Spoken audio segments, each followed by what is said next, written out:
প্রতিনিয়ত আন্দোলনের কারণে নাভিশ্বাস উঠে গেছে সরকারের, মন্তব্য করেছেন স্বরাষ্ট্র উপদেষ্টা অবসরপ্রাপ্ত লেফটেন্যান্ট জেনারেল মোহাম্মদ জাহাঙ্গীর আলম চৌধুরী। এদিকে তিতুমিরকে বিশ্ববিদ্যালয় করার দাবি কম সংখ্যক শিক্ষার্থীর বলে মন্তব্য করেছেন শিক্ষা সচিব।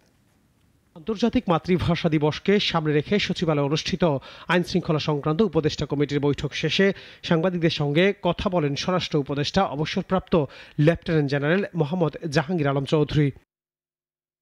আইন শৃঙ্খলা পরিস্থিতির উন্নতি হয়েছে দাবি করেছেন স্বরাষ্ট্র উপদেষ্টা। বলেন, রেল লাইন থেকে আন্দোলনকারীদের জনগণে সরিয়ে দেবে। আমাদের দায়িত্ব এটা না বলেন, এটা আপনারা দেশবাসী, আপনাদের সবারই দায়িত্ব। আপনারা এই যে আমার সচিব মহোদয় যেখানে বললেন, এটা আপনারা ভালোভাবে প্রজেক্ট করেন, জনগণে কিন্তু তাদের একসময় উঠাই দিবে এই রেল লাইনে থেকে। এদিকে তিতুমির শিক্ষার্থীদের দাবি যৌক্তিকভাবে গ্রহণযোগ্য নয় বলে জানিয়েছেন শিক্ষা মন্ত্রণালয়ের সিনিয়র সচিব সিদ্দিক জোবায়ের। তবে তিনি জানান, বিশ্ববিদ্যালয়ের দাবি ছাড়া পিএইচডি শিক্ষক এবং গবেষণা বাড়ানোর সুযোগ, এই দুটি দাবি পূরণে বিবেচনা করবে সরকার। তারা তাদের ক্যাম্পাসে গিয়া যত ধরনের তাদের দাবি দেওয়া আছে তারা তাদের কর্তৃপক্ষের কাছে পেশ করুক, তাদের কর্তৃপক্ষের কাছে তারা গিয়া পেশ করুক এবং এই জনগণের যেন দুর্ভোগ না দেয়।